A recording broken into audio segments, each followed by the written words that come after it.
இப்ப எப்படி என்னமோ அமல் ஒன்றும் இல்லை. எப்ப ரசூலுல்லாஹ் பிறந்தாரோ அப்ப உங்களுக்கு எல்லாம் வந்துருச்சு.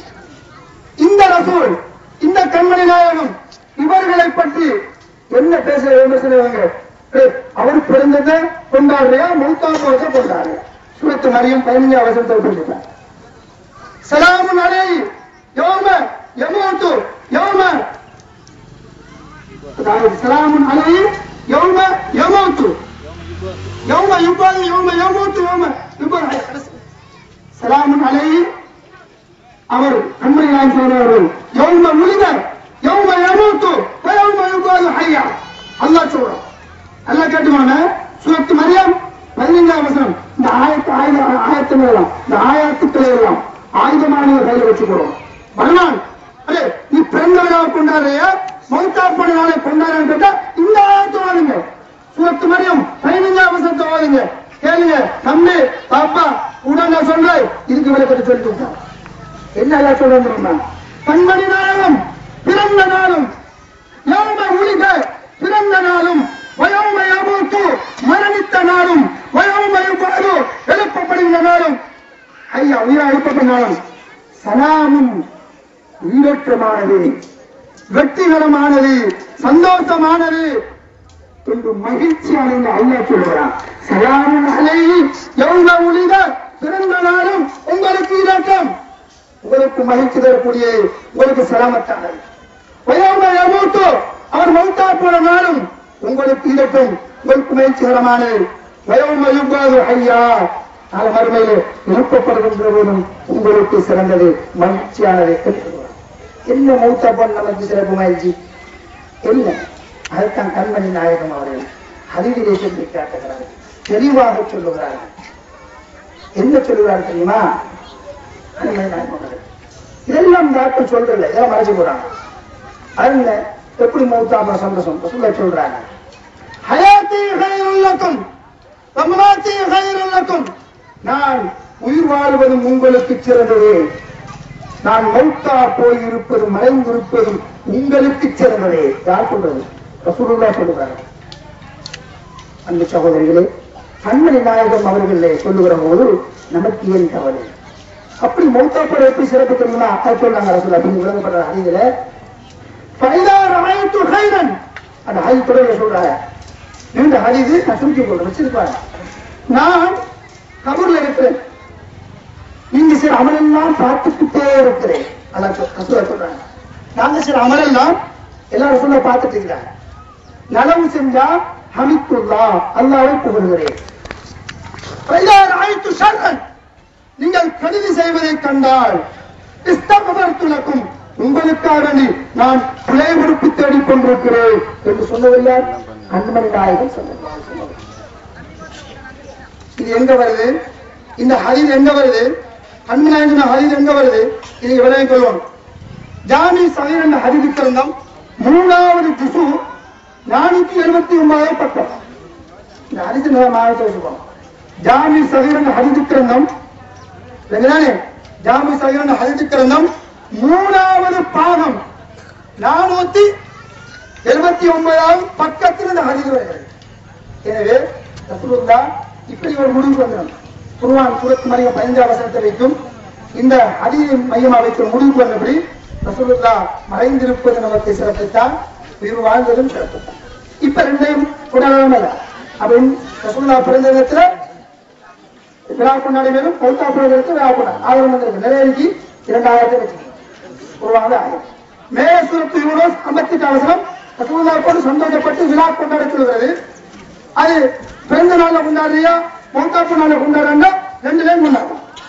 இந்த ரெண்டா பின்வந்த ஆயத்தும் அதையும் உங்களுக்கு சொல்லிருச்சு. சந்தோஷப்படலாம். நிறைய ஆயத்தம் செய்யும். அது மாத்திரம் ஸல்லல்லாஹு அலைஹி வஸல்லம் அவர்களை இப்படி புகழ்ந்த என்ன பாக்கியம்? குர்ஆன் சொல்லிட்டு எப்படி உலகத்தை சேகரிஞ்சது அனைத்து விடவும் சிறந்தது. கலைக்கப்படா கலைக்கிறார்கள் வீட்டோட போயிட்டு இங்க கலைக்க வரல, என்ன சொல்றது கேட்கத்தான் தெரியும்.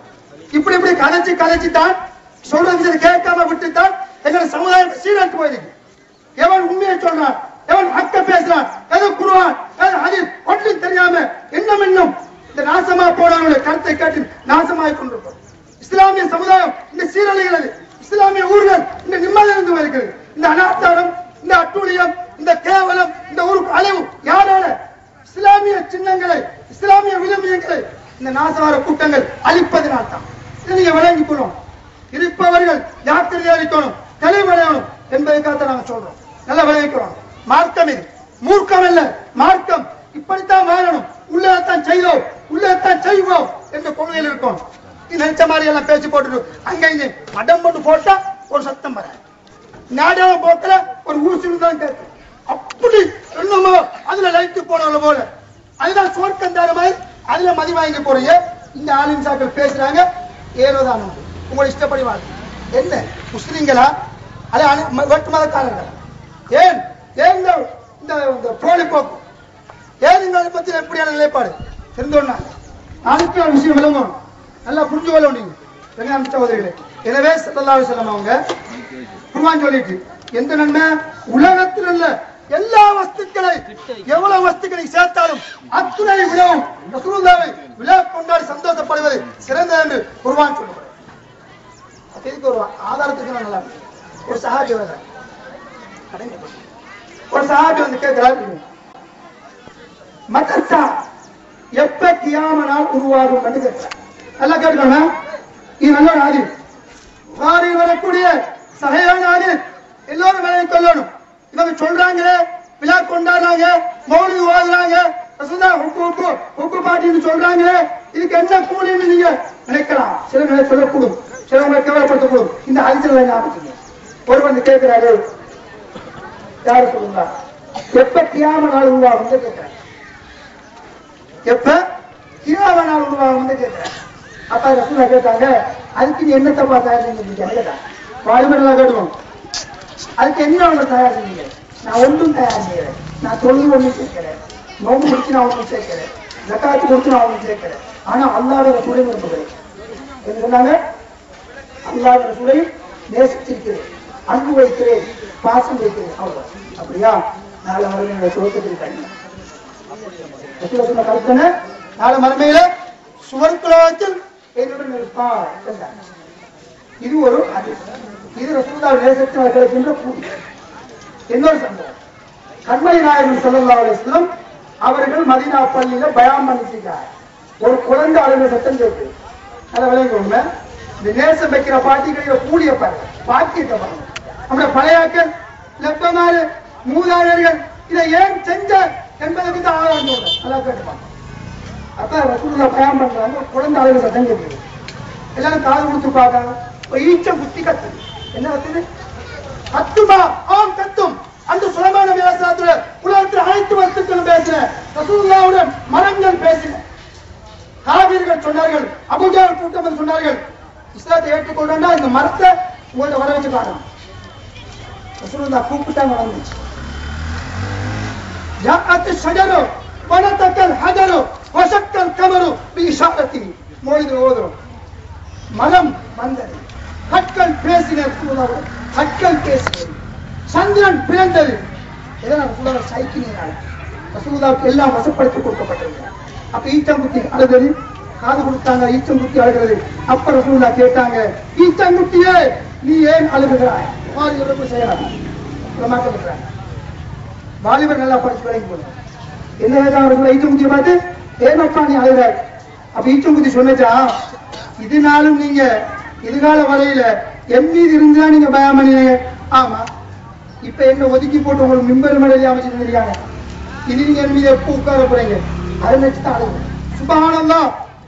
ஒரு ஈச்சங்குத்தி, அன்பு சகோதரர்களே நல்லா கவனிச்சு, ஒரு ஈச்சங்குத்தி அழுகிறது. ரசூலுல்லாஹ் கேட்கிறாங்க, சொல்லுதோ இதனாலும் நீங்க என் மீது இருந்து நீங்க பயம் செஞ்சீங்க, இப்ப என்ன ஒதுக்கி போட்டு உங்களுக்கு மிம்பர் மேலே அமைச்சு தந்துட்டாங்க, இனிமேல் நீங்க என் மீது உட்கார்ந்து பயம் பண்ண மாட்டீங்களா என்று ஏங்கி நான் அழுகிறேன் என்று சொன்னார். அப்ப ரசூலுல்லாஹ் சொன்ன வார்த்தை தெரியுமா? அந்த ஈச்சங்குத்தி ஆறுதலை சொன்ன வார்த்தை தெரியுமா? ஈச்சங்குத்தியே நீ கவலைப்படாத, நான் மாதிரி என்னுடைய சுழக்கத்தில் இருப்பாரு. ஈச்சங்குத்தி எப்ப சொல்லுது? ஈச்சங்குத்தி சொல்லலாம் எப்ப ஹஜ்ஜிக்கு போன, ஈச்சங்குத்தி எங்க ஜகாத்து கொடுத்து, ஈச்சங்குத்தி தர்மம் செய்யலாம், நோம்பு முடிக்கிறான், சும்மா இருந்து ஈச்சங்குத்தி. ரசூலுல்லாஹ் இருந்து பயான் பண்ண ரசூலா இருக்க மாட்டாரான்னு ஏங்கி கவலைப்பட்டு அது வச்சு கிடைச்ச பாக்கியம் மாதிரி எனக்கு நேசித்ததுனால ரசூலுல்லாவை நேசித்ததனால் கிடைச்ச பாக்கியம் என்ன? சுவர்க்கம் செல்லுகின்ற பாக்கியம். 10 வஸ்துக்கள், எறும்பு, ஒட்டகம், மாடு, புது பறவை, ஈச்சங்குத்தி, இப்படி எல்லாம் 10 வஸ்துக்கள் சுவர்க்கம் செல்கிறதாக அதிகளை வந்து குறிக்கொண்டிருக்கு. அது மற்ற ஒரு நாயும் சொல்றது சுருத்த கவலை படிக்கிறாங்க. இந்த மாதிரி மார்க்கம் பேசுறாங்களே, குர்ஆனை படிக்க வேண்டாமா, குர்ஆனை பார்த்தவன் அவங்கள்ட்ட சொல்லுங்க தம்பி வாப்பா, அதுல ஒரு நாய் என்று சுவர்க்கம் போகுதுன்னு நீ கண்டிருக்கானுங்க. நாய் எங்க போய் சொல்ல சொல்றாங்களே, தொழுதா மட்டும் போதும், நோம்பு பிடித்தா மட்டும் போதும், ஜகாத் கொடுத்தா ஹஜ் செஞ்சா மட்டும் போதும், இந்த 5 கடமை செஞ்சா மட்டும் போதும், மௌலூத் தேவையில்ல, ரசூலுல்லாஹ் நேசிக்க தேவையில்ல, குர்ஆன் கொண்டாட தேவையில்ல, அந்தூர் உடுக்க தேவையில்ல, அத்தமா தேவையில்லைன்னு சொல்றாங்களே, இவங்களை பார்த்து கேட்கிறேன் அன்பு சகோதரர்களே, இந்த நாய் ஒன்று சுவர்க்கம் போகுது நல்லா குர்ஆன்ல சொல்றானே, நாய் பேர் கித்மீர், நாய் கித்மீர் என்ற நாய் சுவர்க்கம் போகுது அல்லாஹ் குர்ஆன்ல சொல்றானே, இந்த நாய் எப்ப ஹஜ் செஞ்ச கேளுங்க, எங்க போய் ஹஜ் செஞ்சு எப்ப இந்த பள்ளி 5 நேரம் தொழுது அந்த நாய்க்கு கேளுங்க, என்ன செஞ்ச நாய் செஞ்சு இன்னும் நான் அவுலியாக்களை நேசிக்கிறேன் என்ற நாய் சொன்னதினால் அது சுவர்க்கம். நல்லடியார்களை நேசித்தவன் நல்லடியார்களுடன் இருப்பான்.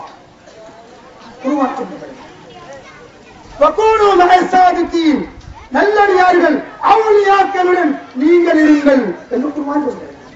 நாங்க சொல்லவாப்பா அவுலியாக்கள் நேசிக்கிறோம் இல்லையா, அவுலியாக்கிட்ட போறோம் இல்லையா, இது குர்ஆன் நான் சொல்லு. அவுலியாக்களுடன் நீங்கள் ஆகிருங்கள். ஏன் நீங்க கெட்டவரோட சேராங்க, ஏன் நீங்க கெட்டவரோட சேர்ந்தீங்க சொன்னா இன்னைக்கு நீ கெட்டவரோட சேர்ந்தீங்கன்னா உங்களுக்கு நரகம் தான். அதை கொண்டு அவங்க கெட்டவன் உங்களை காட்டுவாங்க இந்த ஹதீஸ் சொல்றாங்க. அப்ப குர்ஆன் சொல்லுற நல்லடியார் கூடியா குடி சேர்ந்தது ஏன் தெரியுமா? இப்ப குர்ஆன் சொல்லுது, எங்களை தோழர்களாக இவரை உதவியாளர்களாக இருக்க வேண்டியவர்கள் அவுலியாக்கள் தான், வேற யாரும் இருக்கல. இதை இதனால எங்க முன்னோர்கள் இதெல்லாம் பின்பற்றி வந்த இதெல்லாம் இப்ப கொச்சைப்படுத்த ஆரம்பிச்சுட்டாங்க. ஆதாரம் சொல்ல போனா இந்த நிறைய எழுதி எல்லாம் சொல்ல போனா டைம் தான்.